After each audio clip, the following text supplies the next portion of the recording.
Swayam Prabha. Digital India. Educated India.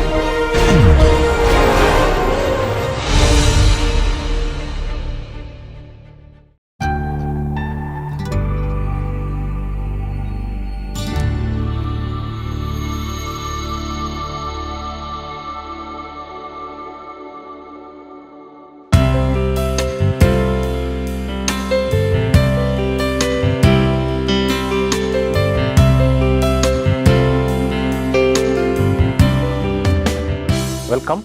So, in the last class we have been discussing about Monte Carlo and molecular dynamics simulations, and I ended up saying about the thermodynamics. I would say some review of thermodynamic concepts that we discussed in the context of simulations. So today I will build up on that further to discuss what is known as a solution thermodynamics. And based on that, we will develop the thermodynamics of polymer solutions. So, just to put this in context, what we have discussed earlier in the very beginning were like the models of a random walk that we applied to a single polymer chain. After this, we have discussed different cases where we have some interaction between segments, like good solvent or poor solvent cases, but again we were looking at a single polymer chain. So now I want to take a slightly zoomed out view and look at the behavior of a solution, and by behavior I really mean a macroscopic behavior to begin with, and then we will come back to a microscopic model for that behavior of polymer solutions. But let us say we are zooming out and we do not look at a polymer chain, we look at the solution of polymer chains that is contained in there. So it is very microscopic or macroscopic compared to the view that we had earlier. Okay, but before that, let me just recap some idea of thermodynamics of simple solutions that does not contain polymer, right. So let us think about a liquid solution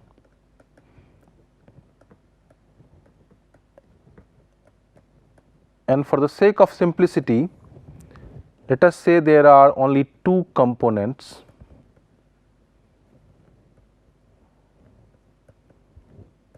which we call solute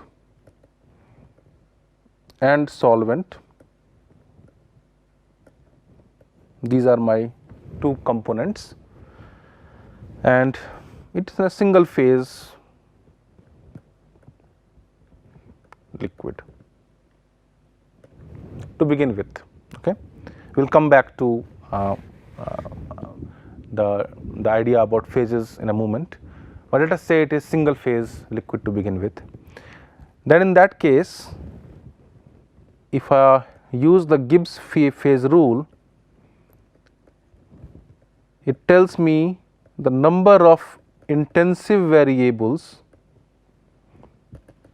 I need to specify in order to get the thermodynamic behavior of the system.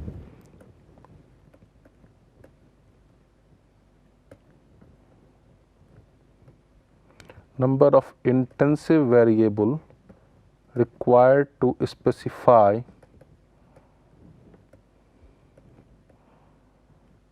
thermodynamic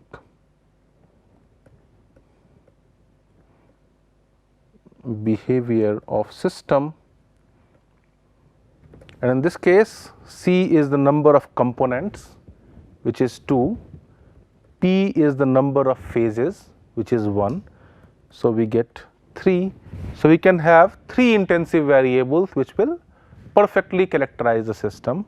Now we can make various choices, again keeping in mind the idea that we discussed regarding the conjugate variables.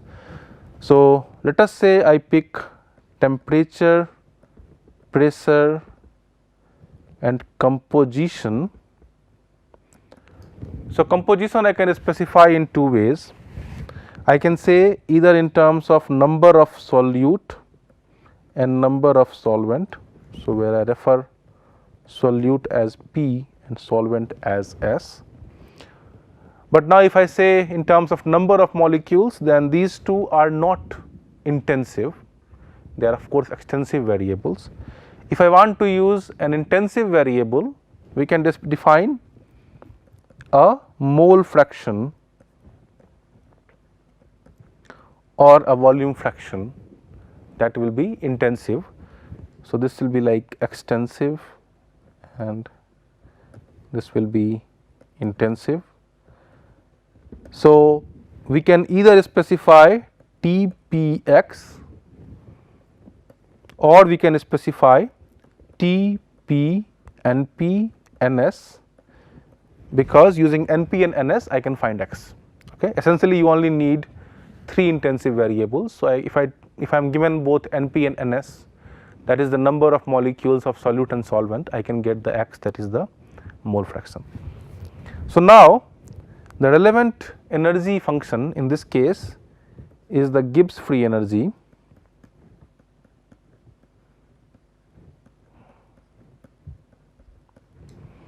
which I can write in terms of Helmholtz free energy, and for the reasons we will discuss in a moment. So, the Gibbs free energy can be written like A plus PV, where A here is a function of Np, Ns, T and V plus PV.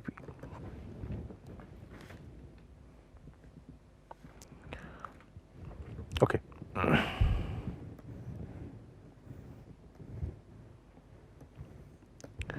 So, now we will note here that although we started with a Gibbs free energy, which was a function of temperature, pressure and composition, if I write in terms of the temperature, volume and composition, that is if I use the Helmholtz free energy, of course I can separate out the PV term, but it gives me certain mathematical convenience, when I am doing this, and I will elaborate on that in this lecture. So, before this, if I want to define the volume fraction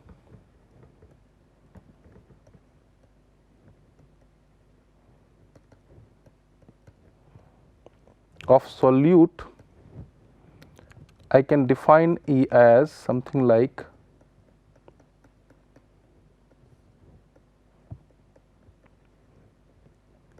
the following, where Vp and Vs are specific volumes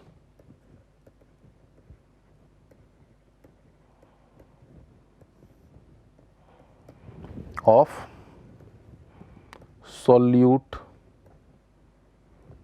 and solvent molecules.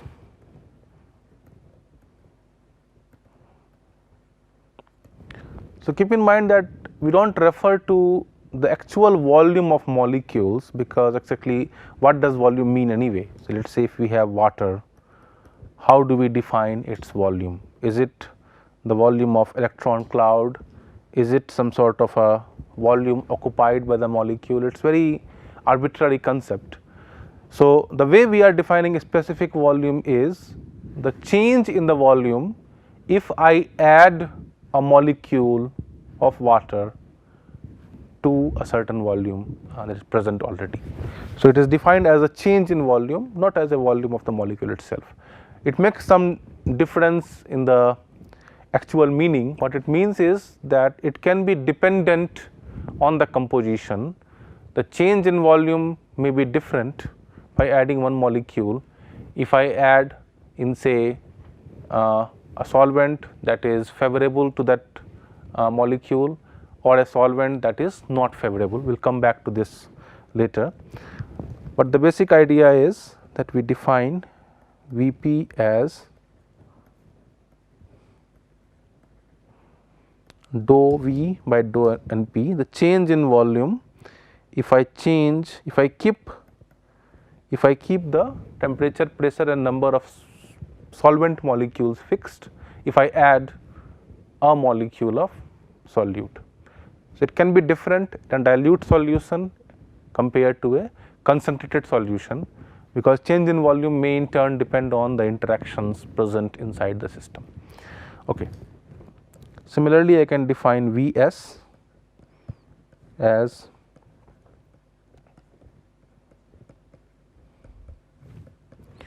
the following. So, with this particular definitions of specific volumes, we can talk in terms of volume fraction of solute. Of course, for solvent it has to be 1 minus phi, because both of them must add to 1, because there is no void, it is either containing a solute or containing a solvent. So, now although I have just said then Vp and Vs can be not constant, it can differ with the concentration and so on. We will now assume that let us what happens when they are constant. This is an assumption. Until so far what we are doing is somewhat rigorous. Now what we are making is an assumption. So, we assume that Vp and Vs are constant.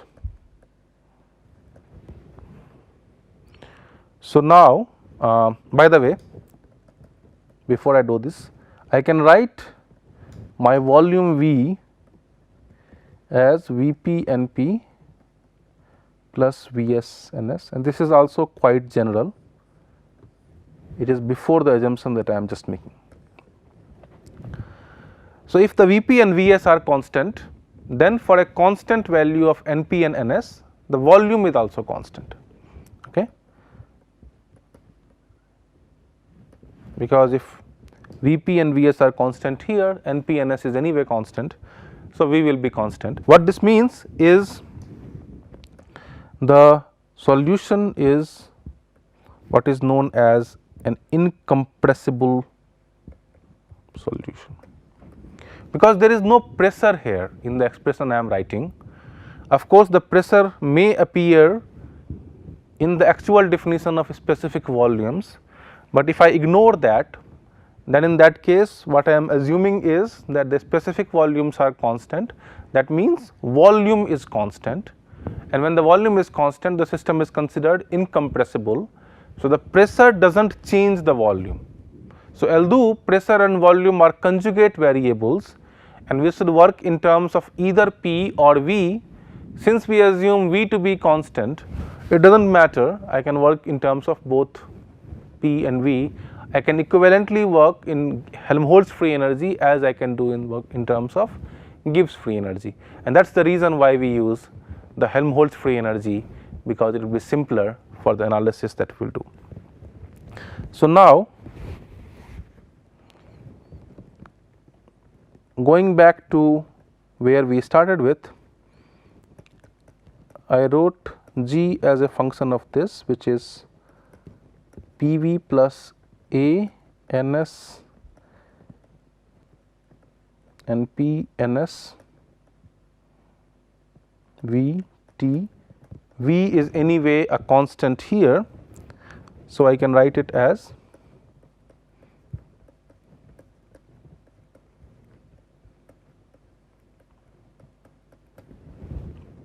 so I gotten rid of one variable because volume is constant.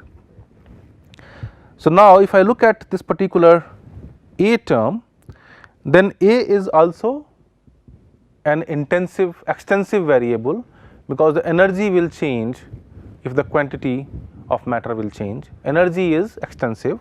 So, now what it means is, since A is extensive, I can write, if I take alpha times number of molecules of both solute and solvent, I should get an energy that is alpha times the case that we started with. Okay? Just a mathematical trick that will give you some dividends in a moment. So, now I can set alpha as say Vp by V. So, then I will have A and P Vp by V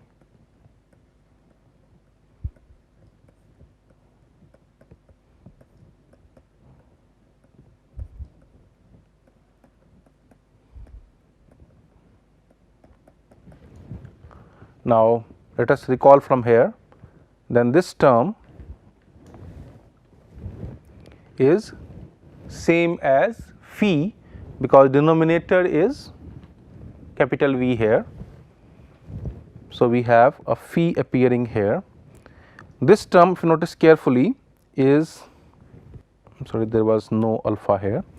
If you notice carefully, I can write it as Vp by Vs multiplied by Ns Vs by V. Now, this term inside the bracket is 1 minus of phi. So, we have Vp by Vs 1 minus of phi. Now, you note down like what do you have on the left hand side. So, the first two terms I have represented as a function of phi and temperature, because Vp by Vs is anyway a constant. So, this term is anyway a constant. So, I can write it as a function of phi and temperature. So, we have reduced one more variable.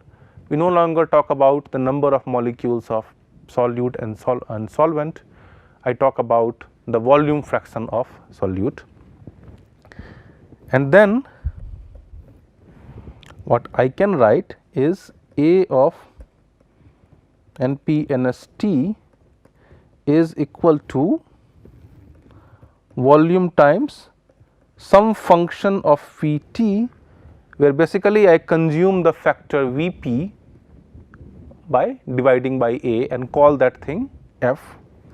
The basic idea is I am writing the Helmholtz free energy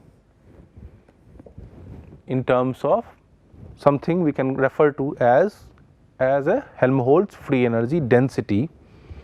So, phi F of phi t we will refer as Helmholtz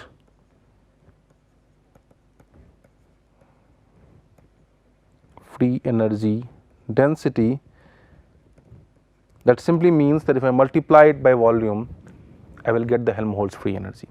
So, going back here, my G is now PV plus V multiplied by F of phi t, which means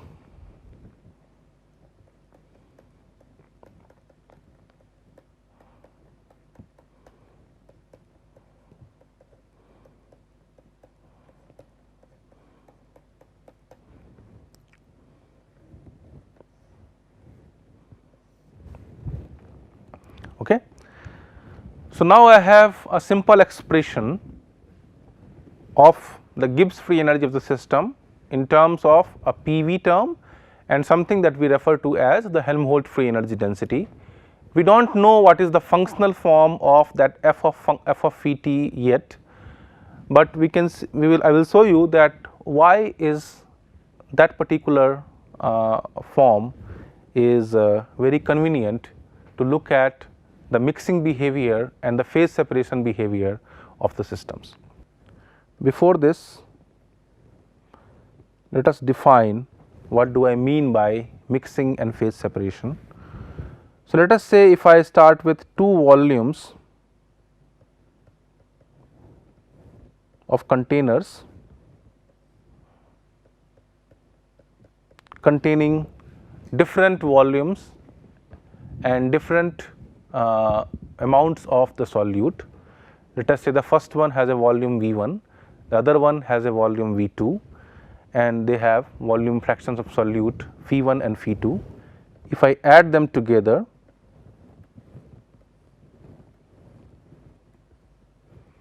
we may form a new volume V with a net volume fraction phi. This will only happen if the system has a tendency to mix. On the other hand, if somehow even if I manage to mix a system to have a certain volume fraction phi and volume V, but the system does not have a tendency to remain homogeneous or remain in the mixed state, it will phase separate to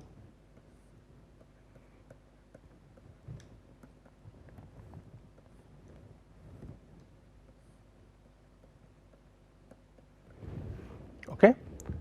Essentially we always draw it within the same beaker just to demonstrate that they are the different layers of volume that you can have. So, one of them you can call a concentrate, other one you can call it a dilute phase. There are other things. Basically we can talk in terms of equality of chemical potential in the two phases when we discuss the phase separation. The basic idea that I want to point out here is the system phase separates to two phases. So, now the question is, how does the function that we have derived, the Gibbs free energy, that was in terms of a Helmholtz free energy density f of phi t. So, how does this function f of phi t can characterize the mixing and phase behavior? What should be the form of that function that will give you a mixing behavior in systems? What will be the form that will give you a phase separation behavior? First of all, before this, we want to know whether that function is sufficient to characterize the mixing and phase separation behavior or not. We will see like when will this mixing or phase separation will occur, what is the criteria for that to happen. So, if for example, we look at the first situation, the Helmholtz energy of the system is V1 F V1, and if I say the pressure is P,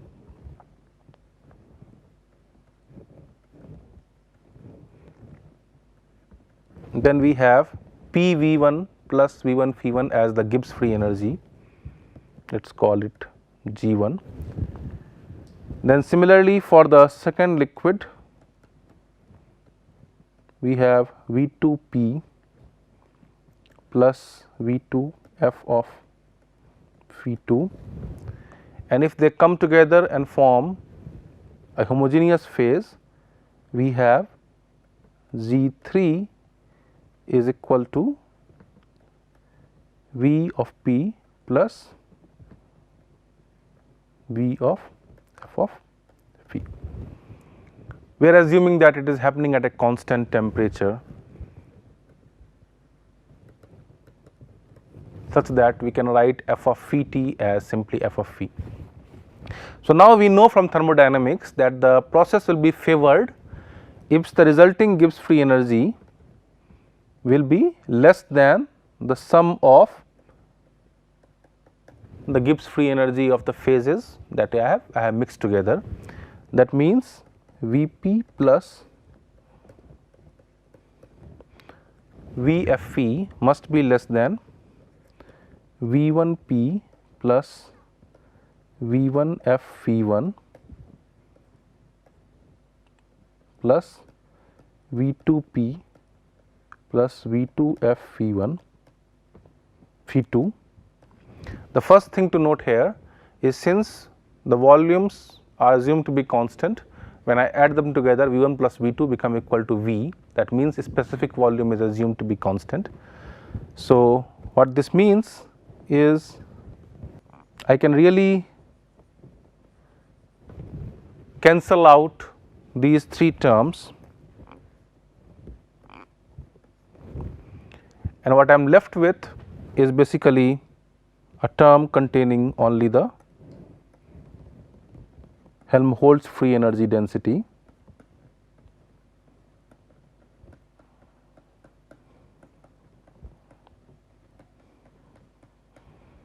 So, the mixing will happen if this is the case, or if I divide by V, I can say mixing will happen if we have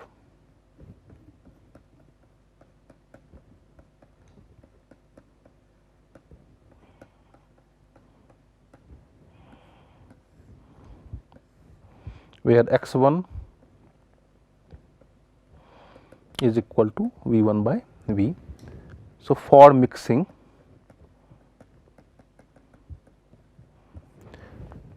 similar idea we can apply to phase separation. So, for phase separation,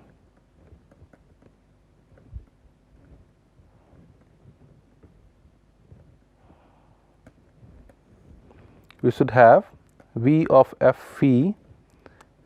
Now, the final state is phase separated, which has two phases. The energy in that state should be lesser than the energy in the homogeneous state. So, this should be higher than, so I called it as A,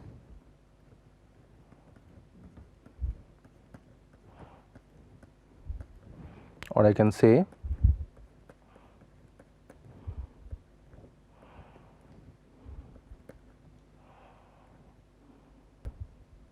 there is small detail here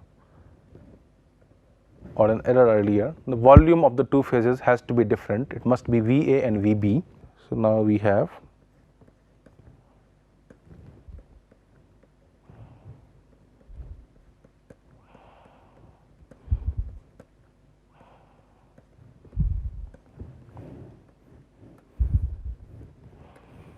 where XA is equal to VA by V.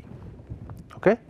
So, now we have a simple mathematical relation in terms of the function phi that characterizes the mixing and separation behavior. We have not yet discussed what the mathematical form is, but we have already discussed what the mathematical form should be to have certain type of behavior that we can see. So, the next class I will elaborate on this in more detail. Then I will discuss that the other ideas that we discuss in thermodynamics, like osmotic potential and chemical osmotic pressure and chemical potential, they can also be written in terms of this function f of phi for liquid solutions. And then finally, we can extend the idea to polymer solutions and try to find what that function f is, and based on that we can talk about the mixing and phase behavior in polymer solutions and other polymeric systems. Thank you.